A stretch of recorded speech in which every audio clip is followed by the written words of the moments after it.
Speaker, take over.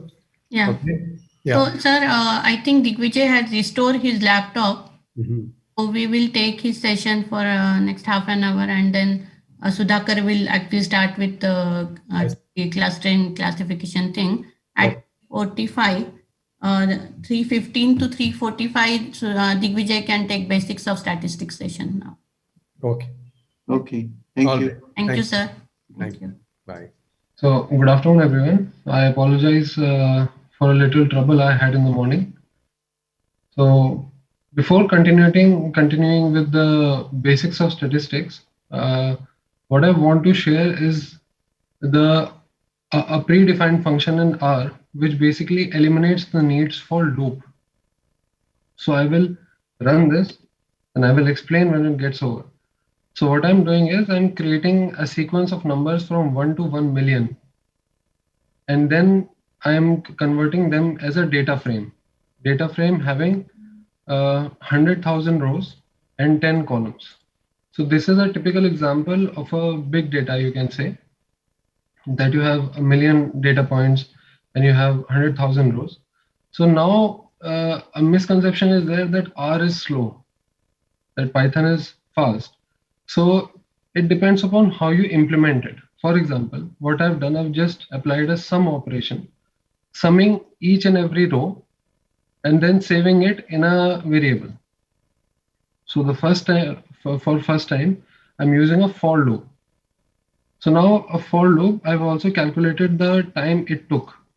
So I've recorded the system time when it began and the system time when it ended.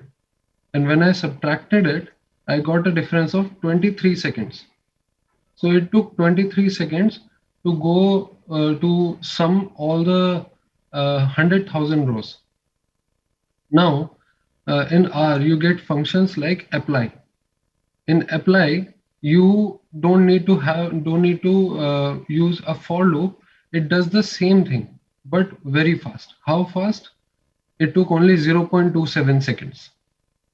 So it's almost like if you divide by 100. So it's very quick. Now, if you are working on big data, there are various predefined functions in R which you can make use of in order to process all these data. So I've also used this apply function in my presentation. So if we look at the help page of the apply function, then we can see that the first parameter is a matrix array, or here I've applied a data frame. So this matrix is a data frame. One indicates whether I want to go row wise, or if I write 2 here, then it means whether I want that I want to go column wise. So it will pick one row at a time, apply the sum function over it, and return the value. So it will do the same thing as the for loop, but very quickly. So this is about the apply function. Now we can also see I have used all dot equal function at the end. So all dot equal function check whether two values are same or not. So first I've used the for loop and saved all the data in temp.1. Then I used this apply function, saved it into temp.2, and you can see they both are the same. So now starting with basics of statistics. So in basics of statistics, first of all, we would start with the measures of association. So a measure of association, it is nothing, it's just a measure to quantify the relationship between two or more variables. So specifically when we have two categorical type variables, then we use chi-square statistic. So chi-square statistic is defined as follows. You can see this formula where OIJ represent the observed frequency. Why frequency? Because we are taking here two categorical type variables. So in categorical type variables, we'll figure out the frequency of the frequency of each data variable. So OIJ represents the observed frequency of the ith category of first variable and jth category of the second variable, whereas EIJ represents its expected frequency. So this is how we calculate the chi-square statistic.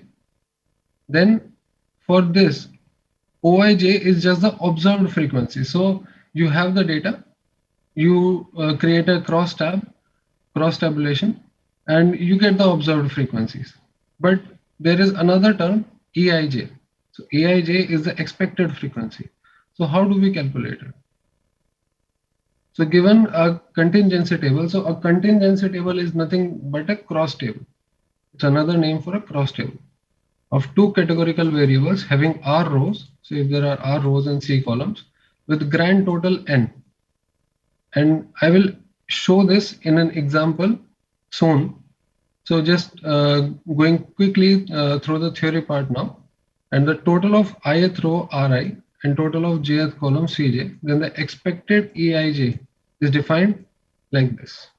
Now, this chi-square statistic is a statistical tool for verifying the association, also known as independence, between two categorical variables. Now, I will take an example. So as you might have been familiar with the Palmer-Penguins package till now, because we have used this package in our practice problems. So I've just taken the Penguins dataset from the Palmer-Penguins package, and I've used two variables, two data columns, which are categorical. It's species and sex. So species of the penguins and the sex of the penguins for this particular example. Now, how we go about it? So there are a formal test can be shown as follows. So the very first thing, we specify the null hypothesis and the alternate hypothesis. So we say that the species variable is independent of sex variable. This is the null hypothesis. The second is the alternate hypothesis, that it is not independent. So why it is called the null hypothesis? Because we are supposed to nullify this. The objective of this test is to nullify it. That we try to nullify this hypothesis, and there is an alternate hypothesis. So if we are successfully able to nullify this, then we accept the second hypothesis, that this is not true, this one is the true. Then the testing criteria.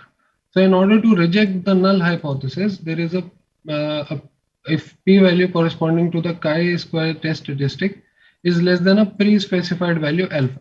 So we pre-specify a value which is known as alpha, and it is typically chosen to be 0.05. So if the p-value is less than 0.05, then we reject the null hypothesis. Now I'll go through each and every step. So stepwise computation of chi-square test. So first of all, as I said, that we need to create a contingency table of the chosen variables. So a contingency table displays the frequency distribution of variables in a matrix format.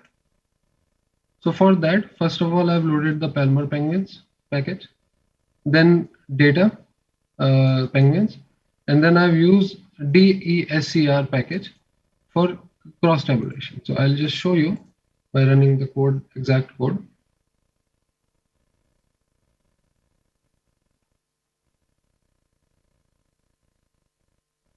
If you can see, we have a cross table of frequencies for each variable, and we can see the sex variable contains two values, female and male, and the species have three: Adeline, Chinstrap, and Gento. These are the species. So this is the grand total. This is the total for each row. This is the total for each column. And these are the frequencies. This is a cross table. You can also see the same table here. So this is how we calculate a contingency table. It is very easy, done using this package of R. Then calculation of the expected frequency. So as you can see, in order to calculate the chi-square statistic, which is this, we first need to have the expected frequency. So what I've just done, I've applied the same thing which I talked here by performing calculations in R. So I'll just show it. So the first thing which I did, I stored the results of this cross table in a variable temp. Now what I did, I used the apply function because here in the to get the expected frequency, I need to calculate I need to find the frequencies of, I need to basically, if you see the formula, then I need to find the grand total. I need to find the total of each row. I need to find the total of each column. And then for each particular value of I and j, I need to calculate this expression. So that's why it is quite natural to use a loop in such situation. Whereas I avoided a loop and instead I used an apply function so that I can get a result faster. So this is nothing but just the code to implement this particular expression. I've used apply function here. That is why I first talked about the apply function. And then I just represented it in the form of a matrix. Because whenever you use an apply function, you get a vector. So I needed to convert it into a matrix. So I used the matrix function. If I run all of this, and now I'll show the expected. So this is it. This is the matrix which I'm getting. These are the expected frequencies. Now going back. Now we compute the chi-square statistics as described above.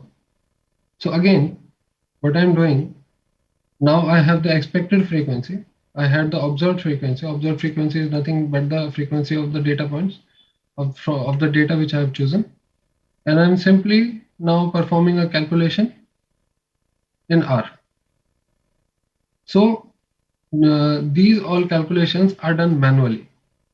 There is no, I haven't used any predefined function to calculate this chi-square statistic. So this way, I'm also validating all the mathematical expressions. So all I did is just observed minus expected. I've already saved those values. Squared divided by expected and their sum. It is nothing but this thing only. Now I get the test statistic. If I run it, get this value. This is the value of chi-square statistic. Now calculating the degree of freedom. So what is the degree of freedom? So in a contingency table of two categorical variables having R rows and C columns, it is defined as the number of rows minus 1 into the number of columns minus 1. This is the degree of freedom. So it is very simple. You can make use of the n row and the n call function. So what are they used for? So I'll just show you. So if I use this n row function, it simply gives me the number of rows, and n call, it simply gives me the number of columns. So the degree of freedom is nothing but 2. So now we calculate the p-value. So p-value is the probability that the null hypothesis is true. So our objective for a test is that we first specify a null hypothesis, then we figure out whether it is true or false. So a p-value helps us in determining whether a null hypothesis is true or not. As shown here, initially, that we reject the null hypothesis if the p-value corresponding to the test statistic is less than a pre-specified value alpha. So we have already specified a value alpha, which is 0.05. Now we will calculate the p-value. So how we will do it? I've used a predefined function in R, p chi-sq. It will automatically give me the value of the p-value given the test statistic, given I have already calculated the test statistic and the degree of freedom. So I'll just run it. So this way I am also demonstrating that in an R Markdown file, it is not only useful for just creating reports, you can also run the code then and there. Now I have the chi-square statistic, degree of freedom, and the p-value. Now I want to verify whether the calculations which I have performed are correct or not. So to to do so, I've used a predefined function chi_sq.test, which is nothing but a function which does all these operations automatically and check whether I'm getting the same results or not. So if you see, there's that the very first thing, which is the chi-square statistic, is 0.048. Here also it is 0.048. Degree of freedom equals 2. And finally p-value is 0.976. So yes, I'm getting the same results. So this also verifies that the calculations are solid, and in R also it uses the same calculations. Now finally, interpretation of the results obtained. So as the obtained p-value is greater than 0.05, hence this null hypothesis is accepted. So we are not able to reject it because the p-value is greater actually.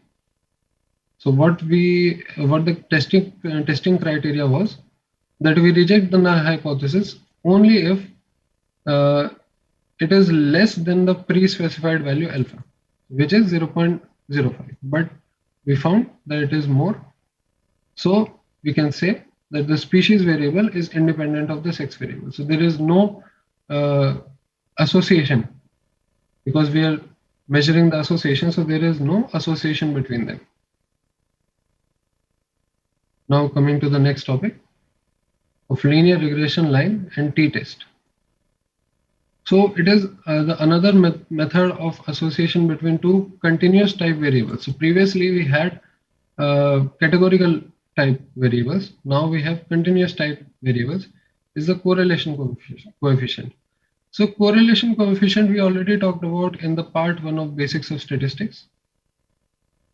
Now the correlation represents a linear relationship between two variables. So similarly, a linear relationship between two variables is modeled as a regression line. So if we want to find a linear relationship, we use a linear regression line model, which is nothing, but it is a simple equation of a line.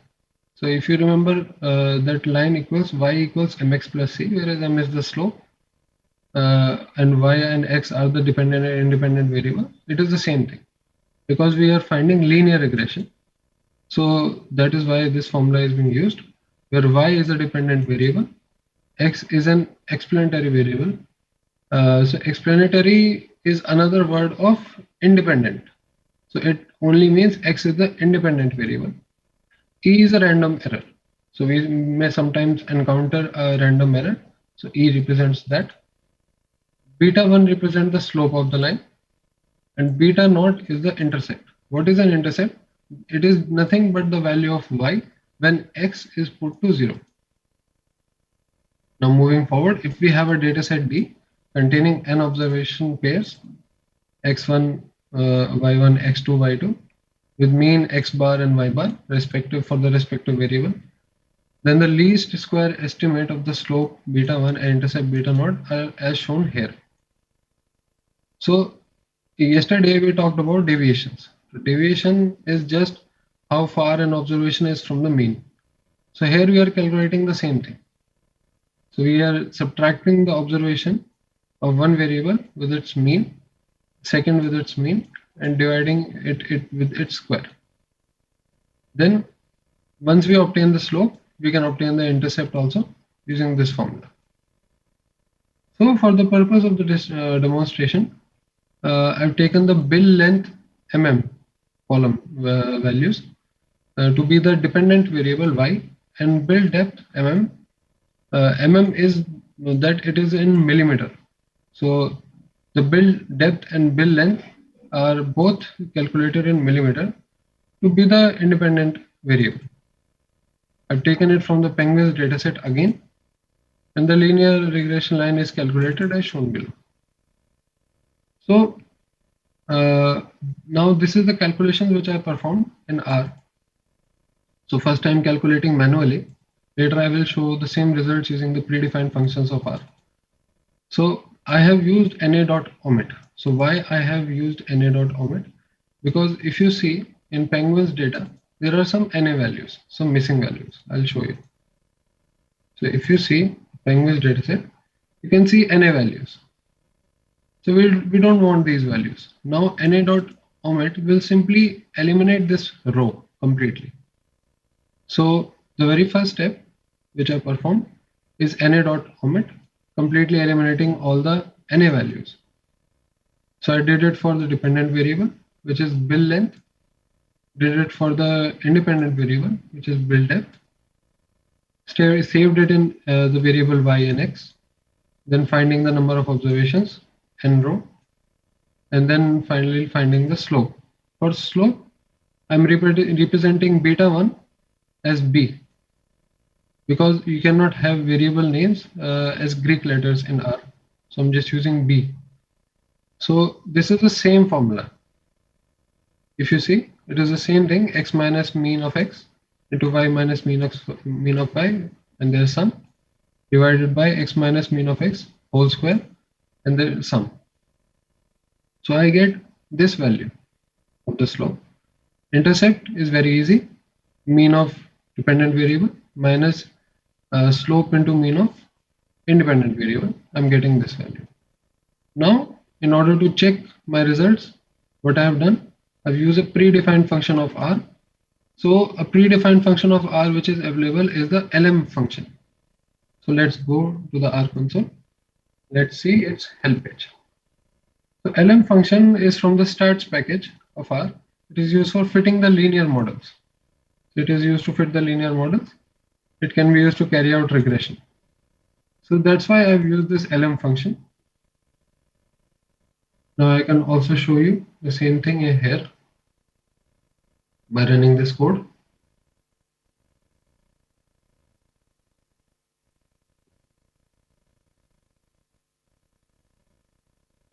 Yes, so I'm getting the same results.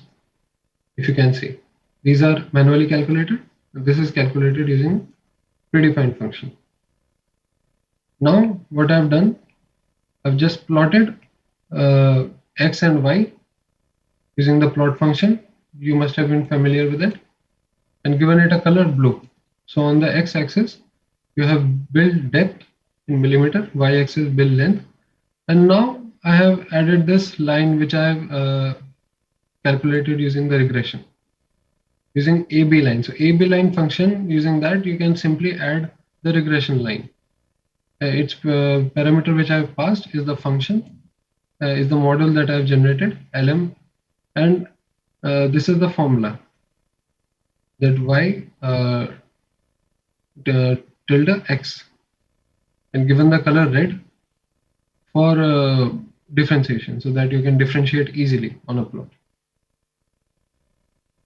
So this formula just tells you that which one is the dependent variable and which is the independent variable. So here the dependent is y, it is coming first. Independent is x, it is coming later. And as like always, you can look at the help page, see the complete list of parameters it involves. Again, it's a formula, as I said. Then the details. Also, there was one thing which I wanted to share. In R, everything, R is famous for being a creation by statisticians and mathematicians. So why would I say that? Because for every function in the help page, you will not only see the examples, but also see some references. So the references can be a book, the references can be a research paper, but you can always go to the help page and look into the references. So if you want to know the mathematics behind any function which you use, you can refer to these books. The name of the books are given here, and the mathematics behind these functions are very solid. You can also get a lot of examples to get started. Now coming back. So till now we have applied the regression line. So let's say I want to get the predicted values. So if the ith predicted value is represented by y hat I. So why I used hat? Because it represents, this variable will represent the values which I have predicted, which I have estimated. For estimated values, I have used hat. Then the ith residual is nothing but the errors which I'm getting between predicted and actual values is defined as the actual value minus the estimated value. So it is a very simple calculation. So the predicted values can be obtained using the predict function of R. So once you create a regression line model, you can use the predict function in R to get the predicted values. So the predicted values will be for the same values for which you have created the model. And then the residuals can be calculated by simply subtracting the actual values with the predicted values. I'll do it in R.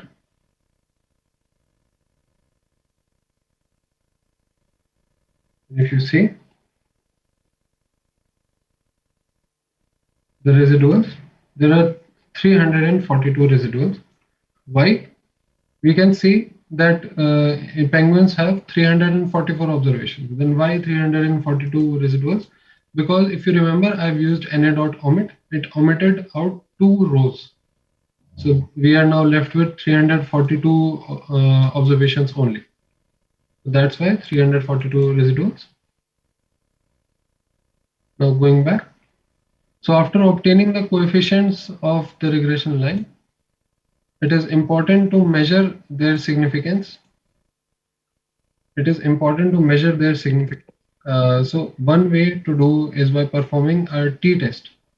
So a t-test is nothing but a hypothesis test which involves testing the null hypothesis against an alternative hypothesis, as we have done before.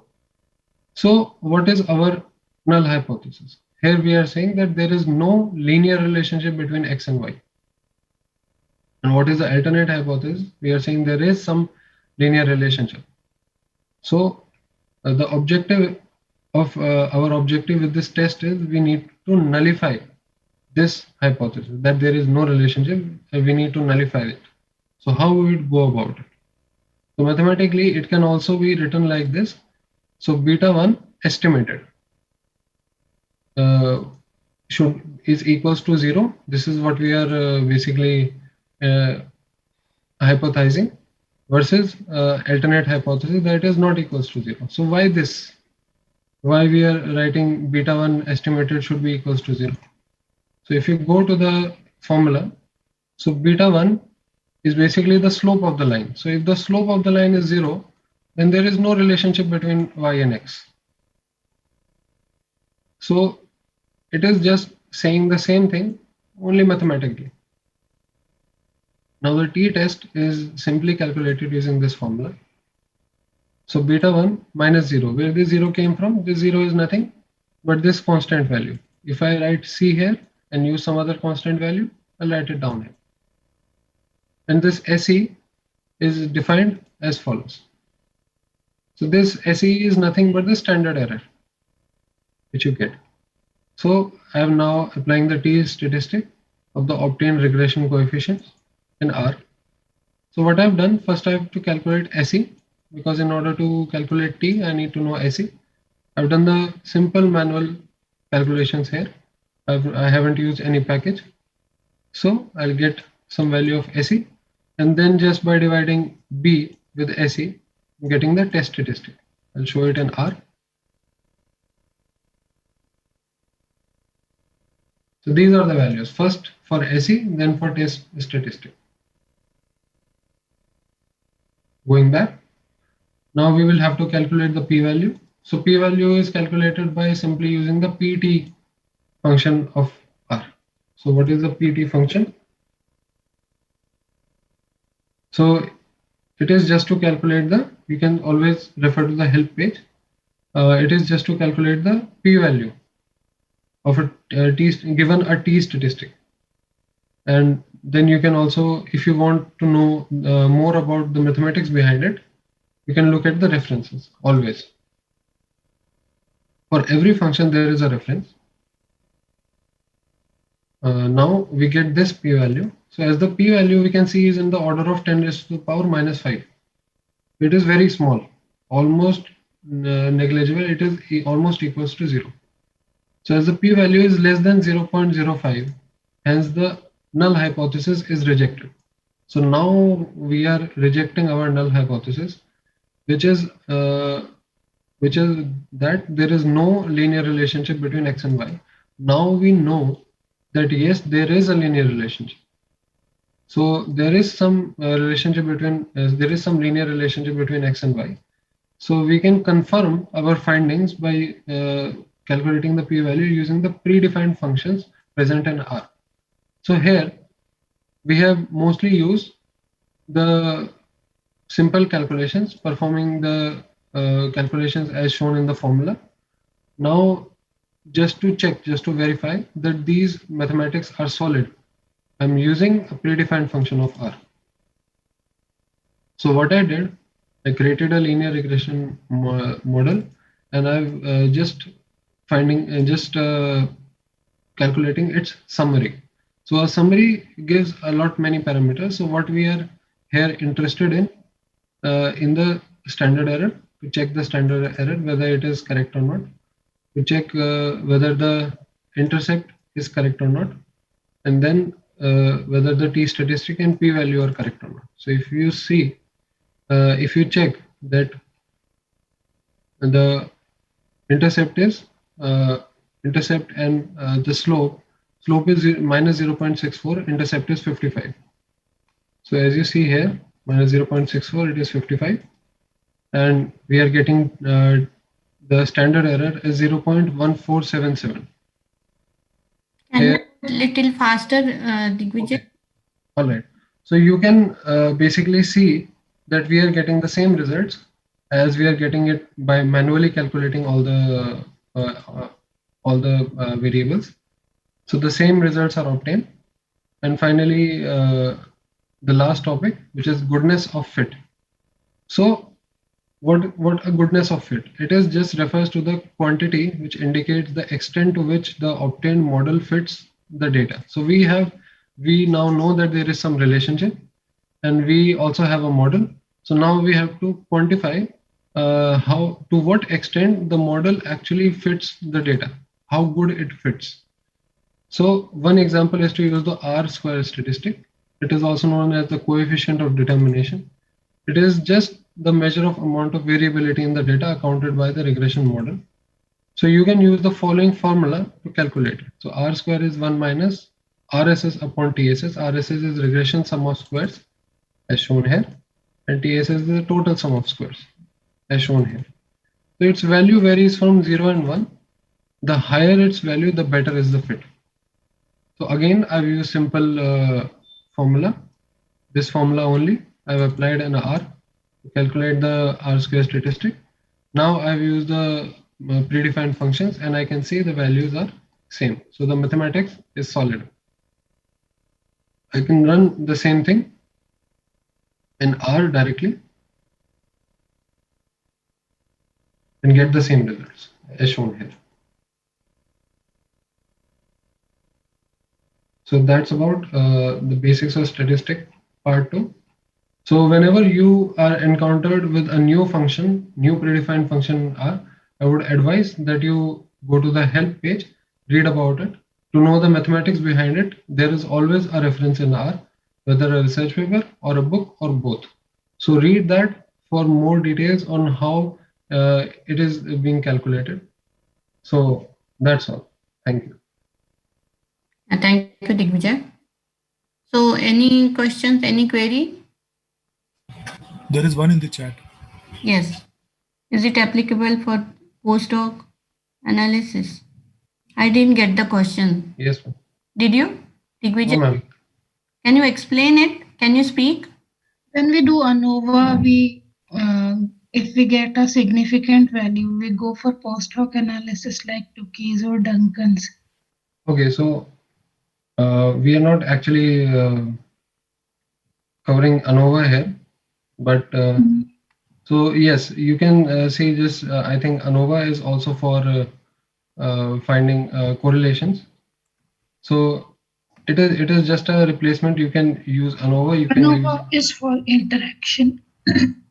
Yes. So yes, you can basically like post-hoc analysis. We go in for post-hoc analysis if we have several factors.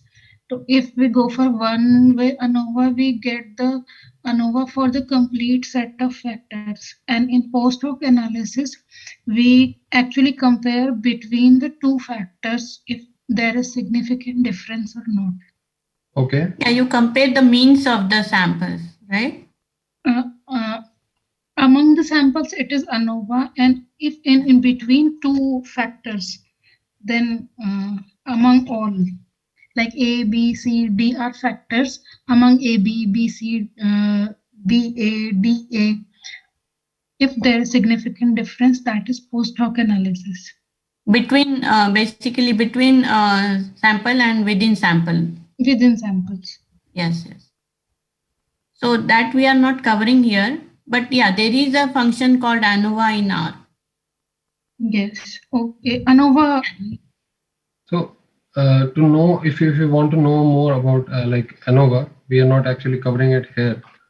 But if you want to know, you can just search for the ANOVA function in R. ANOVA and post hoc analysis. Yes. Ma'am, when you say is this applicable, what is this here? Are you talking about R software or something else? Within R, if we can apply. Yes, definitely. Yeah. Definitely. There is a function called Yes, ANOVA in R, ANOVA in R. which you can use for doing analysis. ANOVA. After ANOVA, post hoc analysis can be done with R. Yes, definitely. Yeah. So I'm not aware of post hoc analysis. If you Google and actual post hoc analysis in R, definitely you will get some information. There must be some package available. I will see. Yeah, you can Google. Actually, a lot of things are available. If Not be aware of all the things. So yes. yeah. Because in research we apply. Yes. There is definitely packages regarding ANOVA in R. There is definitely a function regarding ANOVA in R. Yes. So if you simply type ANOVA Yes. in R, you will get what you want, what you are talking about. So there are multiple functions in R available. Yes. Yes. So I think you are talking about for linear modeling, ANOVA for linear model fits. Yes. There is a function. I just write it down in the chat. Just 1 minute. ANOVA.lm. This is the function. You read about its help page. I think this is what you are asking for. Beyond ANOVA is post hoc. I'm asking for that. Yeah. I'm just giving you links. See, just now I have Googled it. So I will just send you that link in the chat. So like that, if you, according to your need, see here I'm giving you one link. It says that post hoc ANOVA. Yes, post hoc pairwise comparison. So I could find. So it is very easy to find something. So see here, pairwise t-test. And Yes. So the link I have shared with you, 2-factor ANOVA, 1-factor ANOVA, all that things are given there. And you can do with R.